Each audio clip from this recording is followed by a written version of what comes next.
নমস্কার, আমি সৃজা। এই মুহূর্তে গোটা নেপাল জুড়ে কি ঘটনা চলছে আপনারা সকলেই জানেন। নেপালে হরপা বান এসছে এবং সেই হরপা বানে সমস্ত কিছু ভেঙে গেছে।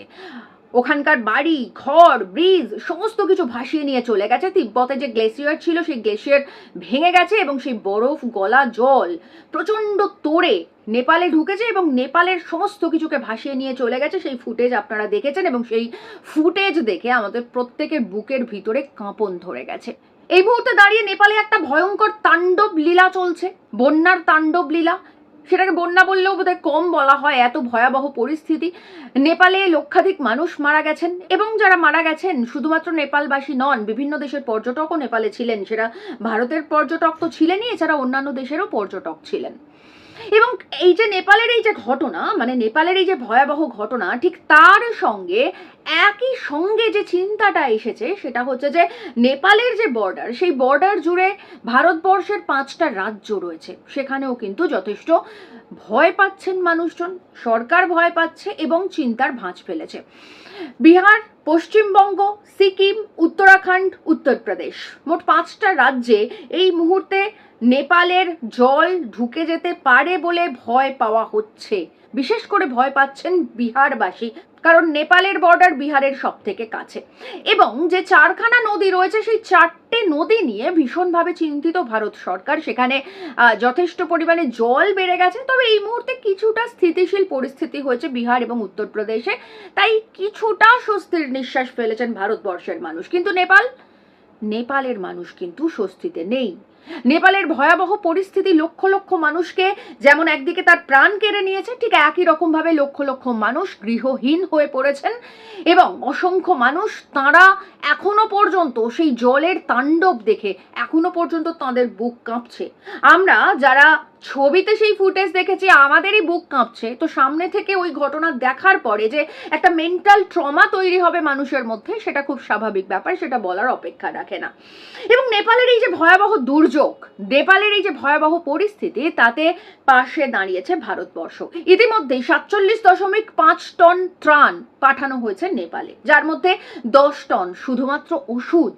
কারণ আমরা জানি যখন এই যে বন্যার পরিস্থিতি তৈরি হয়, বন্যার কবলে একটা দেশ চলে যায়, গোটা দেশ। নেপাল তো খুব ছোট একটা দেশ, তো গোটা দেশ যখন বন্যার কবলে চলে যায় কিছু অংশ বাদ দিয়ে, তখন বন্যার জল সরে যাওয়ার পরে বিভিন্ন রকমের অসুখ হয়, পেটের অসুখ হয়, মহামারীর আকার নেয়। খাবার জলের সঙ্গে বন্যার নোংরা জল, দূষিত জল মিশে যায়, জ্বর হয়, আরো অন্যান্য ইনফেকশন হয়। সেই সমস্ত ওষুধ এবং সব থেকে গুরুত্বপূর্ণ যেটা, সেটা হচ্ছে যে মহিলাদের স্যানিটারি প্যাড, যেটা ভীষণভাবে গুরুত্বপূর্ণ এবং আপৎকালীন পরিষেবার মধ্যে পড়ে, সেই সমস্ত কিছু ভারত সরকারের পক্ষ থেকে ইতিমধ্যেই পাঠানো হয়েছে এবং তার সঙ্গে 37.5 টন ত্রাণ সামগ্রী পাঠানো হয়েছে, যেটা বন্যা কবলিত মানুষের ভীষণভাবে প্রয়োজন। যাদের মাথার ছাদ নেই তাদের জন্য প্লাস্টিক পাঠানো হয়েছে, যাতে অন্ততপক্ষে মাথায় একটা প্লাস্টিক টাঙিয়ে কিছুটা স্বস্তিতে একটু থাকা যেতে পারে।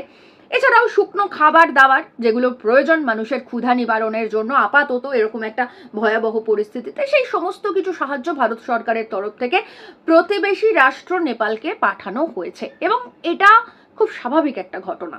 কোনো একটা দেশ যখন এতখানি বিপদের সম্মুখীন, তখন যে তার প্রতিবেশী রাষ্ট্র এবং অন্যান্য রাষ্ট্র, ভারত সরকার ছাড়াও অন্যান্য দেশও ত্রাণ সামগ্রী পাঠিয়েছে নেপালকে, তো সেক্ষেত্রে প্রতিবেশী রাষ্ট্র হিসেবে ভারতও পাঠিয়েছে এবং এটা অত্যন্ত গুরুত্বপূর্ণ এবং স্বাভাবিক একটা বিষয়। একটা দেশ যখন সমস্যার মধ্যে থাকে, একটা দেশ যখন বিপদের মধ্যে থাকে, তখন অন্যান্য রাষ্ট্র তার দিকে সাহায্যের হাত বাড়িয়ে দেবে, এটাই স্বাভাবিক বিষয় এবং এটার জন্য অবশ্যই ধন্যবাদ প্রাপ্য ভারত সরকারের। তো এই যে ভারত সরকারের নেপালের ক্ষেত্রে ভূমিকা, এটা অত্যন্ত প্রশংসনীয়। কিন্তু এটা নিয়ে আমি কেন কথা বলছি, কারণ আমি তো বলছি যে এরকম একটা পরিস্থিতিতে, এরকম একটা দুর্যোগে একটা রাষ্ট্রের জন্য ভারতবর্ষ যে পাশে থাকবে, এটাই স্বাভাবিক ঘটনা। তাহলে স্বাভাবিক ঘটনা যখন, তখন আমি সেটাকে এত ফলাও করে কেন বলছি? তার কারণ হচ্ছে সালটা 2025 জুলাই মাস। সেই সময়ে ইসরায়েল প্যালেস্তাইনের উপরে অকথ্য অত্যাচার চালাচ্ছে। প্রতিদিন গাজাতে তারা মানুষ মারছে, এবং শুধুমাত্র মানুষ মারছে এরকম বললে খুব অল্প বলা হয়। গাজায় লক্ষ লক্ষ শিশুকে নির্বিচারে হত্যা করা হচ্ছে, সমস্ত দিক থেকে গাজাকে বা প্যালেস্তাইনকে আবদ্ধ করে রাখা হয়েছে, এমনকি ত্রাণ অন্যান্য দেশ থেকে যে ত্রাণ পাঠাবে সেই পথও আটকে দেওয়া হয়েছে। যারা ত্রাণ পাঠাতে যাচ্ছে তাদেরকে গ্রেফতার করা হচ্ছে, তাদের সঙ্গে অসভ্যতা করা হচ্ছে। মানে ইসরায়েল এই পর্যায়ে পৌঁছে গিয়েছিল সেই সময় গাজার ক্ষেত্রে বা প্যালেস্তাইনের ক্ষেত্রে, এবং সেখানে যে অসংখ্য মানুষের প্রতিদিন মৃত্যু হচ্ছিল, সেই মৃত্যুর প্রতিবাদে সিপিআইএম এর তরফ থেকে একটা বিক্ষোভ প্রতিবাদ মিছিলের ডাক দেওয়া হয়েছিল, যদিও সেটা এ রাজ্যে নয়, সেটা মহারাষ্ট্রে। এবং এই মিছিলের জন্য পারমিশন নিতে যাওয়া হয় পুলিশের কাছে, কিন্তু পুলিশ সেই মিছিলের পারমিশন দেয় না, এবং খুব স্বাভাবিকভাবেই তারপর এই কেসটা বম্বে হাইকোর্টে যায়। তো বম্বে হাইকোর্টের বলেছিলেন, সিপিআইএম কে বলেছিলেন যে গাজা প্যালেস্তাইনের কথা না ভেবে সিপিআইএম যেন নিজের দেশের কথা ভাবে, নিজের দেশের নাগরিকের কথা ভাবে, এবং সিপিআইএম কে দেশপ্রেমিক হওয়ার জন্য পরামর্শ দিয়েছিলেন বম্বে হাইকোর্টের বিচারপতি। আজও, মানে ধরুন 1 বছর তো পেরিয়ে গেছে, আজও এই মোদির ব্রেনলেস বা ব্রেনডেড জম্বি চাড্ডি ছানারা এই খবরটা নিয়ে বাজার গরম করে। এখন বিষয়টা হচ্ছে যে একটা রাষ্ট্রের সমস্যায় আর একটা রাষ্ট্র কথা বলবে, প্রতিবাদ করবে, মিছিল করবে, বিক্ষোভ করবে, আন্দোলন করবে, ত্রাণ পাঠাবে, এগুলো গোটা পৃথিবী জুড়ে একটা স্বাভাবিক সিস্টেম। অন্ততপক্ষে আমাদের এই পৃথিবী এভাবেই চলে। জম্বি চাড্ডিদের পৃথিবী কিভাবে চলে আমাদের জানা নেই, কিন্তু গোটা আমাদের যে মানে সাধারণ মানুষের যে পৃথিবী এভাবেই চলে। আমরা একটা রাষ্ট্রের সমস্যায় আর একটা রাষ্ট্র কথা বলি, আমরা একটা রাষ্ট্রের সমস্যায় অন্য রাষ্ট্রের দিকে হাত বাড়িয়ে দিই, অন্য রাষ্ট্রকে ত্রাণ সামগ্রী পাঠাই, অন্য রাষ্ট্রের মানুষ যাতে স্বাভাবিক জীবনযাপন করতে পারেন সেদিকে নজর দিই, এবং যদি না পারেন তাহলে সেটা নিয়ে আমরা আলোচনা করি, সমালোচনা করি। এটাই মানবিক সভ্যতা, এটাই নাগরিক সভ্যতা।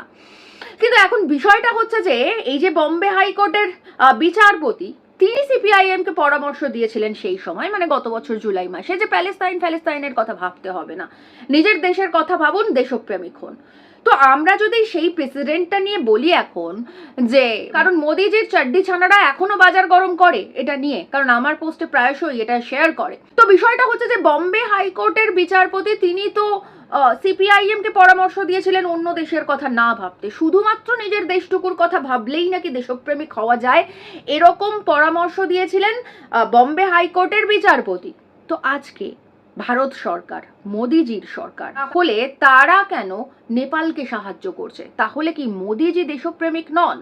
তাহলে কি জম্বি চাড্ডিরা এবার বলবে যে মোদিজি দেশদ্রোহী হয়ে গেছেন কারণ তিনি নেপালকে সাহায্যের কথা বলেছেন? আসলে জম্বি চাড্ডিরা এ নিয়ে কিছুই বলবে না, আমরা জানি, কারণ ওদের মাথায় কিছুই নেই। মানে কোনো একটা কথার কাউন্টার করার জন্য যে কিছু বলতে হয় সেটাও ওদের ওই হোয়াটসঅ্যাপে যা পাঠিয়ে দেয় সেটাই বলে। তো এখন বিষয়টা হচ্ছে জম্বি চাড্ডিরা তো বলবে না, কিন্তু এই যে হাইকোর্টের বিচারপতি তিনি একটা রায় দিলেন যে সিপিআইএম কে প্যালেস্তাইন নিয়ে না ভেবে দেশের কথা ভাবতে বললেন, এবং দেশের কথা ভাবলে তবেই নাকি দেশপ্রেমিক হওয়া যায় এটা বললেন। আসলে আমি আপনি কি বলছি সেটা না দুদিন পর মানুষ ভুলে যায়, কিন্তু এই যে হাইকোর্টে এরকম একটা রায় বেরোলো, এটা প্রেসিডেন্ট হয়ে থেকে গেল। এরকম বোকা বোকা রায় ভারতবর্ষে যদি প্রেসিডেন্ট সেট করে দেয় তাহলে আগামী প্রজন্মের কাছে খুব বড় সমস্যা হবে। পরবর্তীতে এই প্রেসিডেন্টকে সেট করে কোনো মানুষই আর অন্য দেশের কথা বা কোনো রাজনৈতিক দলই আর অন্য কোনো দেশের কথা বলতে পারবে না, কারণ এটা একটা প্রেসিডেন্ট সেট হয়ে গেছে। এবং এই প্রেসিডেন্ট দেখিয়ে আগামীতেও যখন অন্য কোনো রাষ্ট্র সমস্যায় পড়বে তখন ভারত তার পাশে থাকতে গেলে আবারও কিন্তু এই রায় রিপিট হতে পারে। তো তার মানে আজকে যখন নেপালের এই ঘটনাটা ঘটছে, এবং এই নেপালের ঘটনা ঘটার পরে ভারত সরকার যখন ত্রাণ সামগ্রী পাঠিয়ে নেপালকে সাহায্য করছে, সেটা অবশ্যই আমাদের কাছে ভারতীয় হিসেবে খুবই স্বস্তির একটা বিষয় যে আমরা আমাদের প্রতিবেশী রাষ্ট্রকে বা অন্য একটা রাষ্ট্রকে সাহায্য করতে পারছি। কিন্তু এখন সমাজের উঁচু তলায় বসে থাকা হাইকোর্টের বিচারপতিরা যদি এরকম অসংবেদনশীল রায় দেন এবং এই রায় যদি প্রেসিডেন্ট সেট করে দেয়, তাহলে কিন্তু আমাদের ভারতবর্ষের আগামী প্রজন্মের কাছে সেটা একটা সমস্যা তৈরি করবে। তাই আমার মনে হয় যে যারা সমাজের উঁচু তলায় বসে রয়েছেন তাদের আরো বেশি সংবেদনশীল হওয়া উচিত, আরো একটু বেশি মননশীল হওয়া উচিত এবং নিজেদের রায়ের প্রতি আরো একটু বেশি যত্নশীল হওয়া উচিত এবং নিজেদেরও এটা বোঝা উচিত যে আসলেই শুধুমাত্র নিজের দেশের কথা বলা মানে দেশপ্রেমিক হওয়া নয়। আসল দেশপ্রেম সেখানে যেখানে একটা রাষ্ট্র অন্য রাষ্ট্রের দিকে সাহায্যের হাত বাড়িয়ে দেয়। ঠিক যে কারণে সিপিআইএম প্যালেস্তাইন নিয়ে বিক্ষোভ দেখাতে চেয়েছিল, আজ ঠিক সেই একই কারণে কিন্তু ভারত সরকার নেপালকে সাহায্যের হাত বাড়িয়ে দিয়েছে। সেদিন যদি সিপিআইএম প্যালেস্তাইনের কথা বলার জন্য দেশপ্রেমিক না হয়ে থাকে, তাহলে আজকে মোদিজি নেপালকে সাহায্য করার জন্য কিন্তু দেশপ্রেমিক নন।